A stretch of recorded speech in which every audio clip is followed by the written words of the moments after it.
সোণালী কপৌ। এসময়ত এখন ৰাজ্যত পুৰন্দৰ সিংহ নামেৰে এজন ৰজা আছিল। ৰজাজন বৰ ধাৰ্মিক আৰু সৰল মনোভাৱৰ আছিল। ৰজাৰ সোণপাহি নামেৰে এজনী বৰ সুন্দৰী কন্যা আছিল। এবাৰ ৰাজ্যখনত দুৰ্ভাগ্যবশত প্ৰজাৰ মাজত নানা ধৰণৰ ৰোগ ব্যাধিয়ে দেখা দিলে। সেই সময়ত বহুত প্ৰজা ৰোগত আক্ৰান্ত হৈ মৃত্যুৰ মুখত পৰিল। ৰজাই নানা ঠাইৰ পৰা বেজ কবিৰাজ আদি আনি চিকিৎসা কৰালে, কিন্তু একো ফল নধৰিল।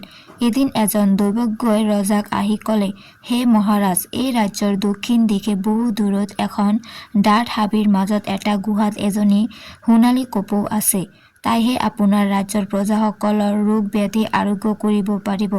কিন্তু কপৌজনী বিচাৰি কোনো যাব নোৱাৰিব। কেৱল আপোনাৰ জীয়ৰী সোণপাহিয়ে যাব পাৰিব। ডাঠ হাবিৰ মাজত থকা গুহাটোৰ চাৰিওফালে ভূত প্ৰেত বন্য জন্তু আদিৰ বাসস্থান। ৰজা বৰ বিমোৰত পৰিল আৰু মনত বৰ দুখ পালে।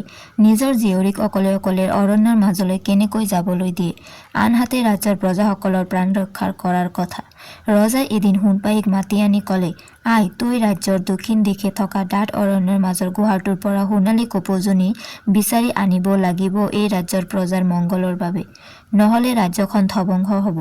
দেউতাকৰ কথা শুনি সোণপাহিয়ে ক'লে, দেউতা, আপুনি অলপো চিন্তা নকৰিব, মই সেই সোণালী কপৌজনী বিচাৰি আনিম। অলপো পলম নকৰি সোণপাহিয়ে পিছদিনা ৰাতিপুৱা দেউতাকৰ চৰণত সেৱা জনাই সোণালী কপৌজনী বিচাৰি ওলাল। তাই এটা ঘোঁৰাত উঠি দক্ষিণ দিশে যাত্ৰা আৰম্ভ কৰিলে, লগত খোৱা বস্তুও ল'লে। তাই বহুত দূৰ গৈ গৈ এখন ডাঠ অৰণ্য পালে। সেই অৰণ্যৰ মাজত তাই এটা ঘৰ দেখা পালে। তাই ঘৰটোৰ ভিতৰলৈ সোমাই গৈ গম পালে যে সেইটো এগৰাকী বনদেৱীৰ ঘৰ। বনদেৱীয়ে সোণপাহিক দেখি বৰ আদৰ সাদৰ কৰিবলৈ দিলে, কিন্তু ৰাজকুমাৰী সোণপাহিৰ বৰ ভয় লাগিল। সোণপাহিৰ ভয় দেখি বনদেৱীয়ে ক'লে, তুমি অলপো ভয় নকৰিবা মাজনী, মই তোমাৰ একো অপকাৰ নকৰোঁ। মই তোমাৰ উদ্দেশ্য বুজি পাইছোঁ। এইবুলি কৈ তেওঁ ভিতৰলৈ গৈ এটা চোলা আনি সোণপাহিক দি ক'লে, মাজনী, তুমি এই চোলাটো পিন্ধি ল'লে অদৃশ্য হৈ পৰিবা আৰু কোনো ভূত প্ৰেত তথা জীৱ জন্তু আদিয়ে তোমাক একো অনিষ্ট কৰিব নোৱাৰে। সোণপাহিয়ে চোলাটো পিন্ধি বনদেৱীৰ পৰা বিদায় লৈ সোণালী কপৌ বিচাৰি ওলাল। ৰাস্তাত কোনো ধৰণৰ বাধা নোপোৱাকৈ তাই এই হাবিখন পালেগৈ। তাই গুহাটোৰ কাষত থিয় হোৱাত গুহাটোৰ ভিতৰৰ পৰা ভাহি অহা এটা সুমধুৰ গীতৰ সুৰ তাইৰ কাণত পৰিল।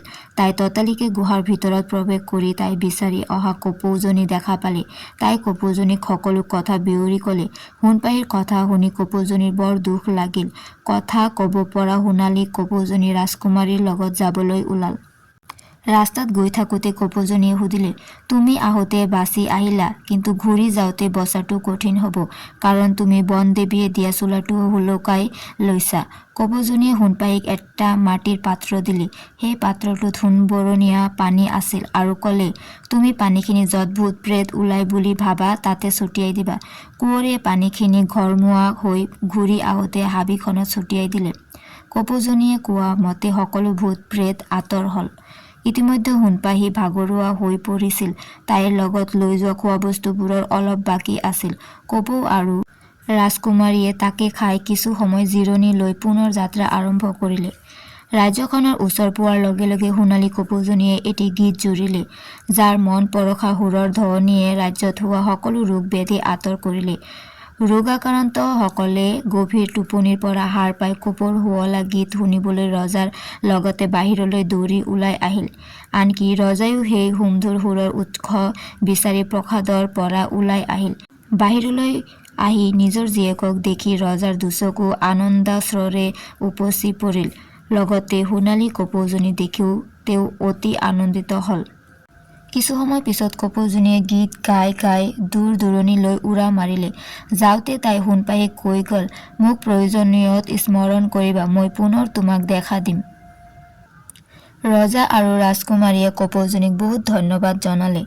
ৰাজকুমাৰী ঘূৰি আহোঁতে বনদেৱীক এষাৰ মাত দি আহিবৰ সুযোগ নোপোৱাৰ কাৰণে তাই বৰ অনুতপ্ত হ'ল। কিন্তু বনদেৱীগৰাকীয়ে দৈৱ মন্ত্ৰৰ প্ৰভাৱত সকলো গম পাই আছিল। তাই ৰাজকুমাৰীৰ মনৰ দুখ বুজিব পাৰি অলপো বেয়া পোৱা নাছিল। সেয়েহে বনদেৱীগৰাকী এদিন নিজে আহি সোণপাহিৰ ওচৰত উপস্থিত হ'ল। তাকে দেখি ৰাজকুমাৰীয়ে বৰ আনন্দিত হ'ল আৰু চোলাটো বনদেৱীক দি দিলে। বনদেৱীয়ে সোণপাহীক এটা চুমা খাই অন্তৰ্ধান হ'ল। ৰাজ্যৰ প্ৰজাসকলে সুখ আৰু শান্তিৰে দিন কটাবলৈ ধৰিলে।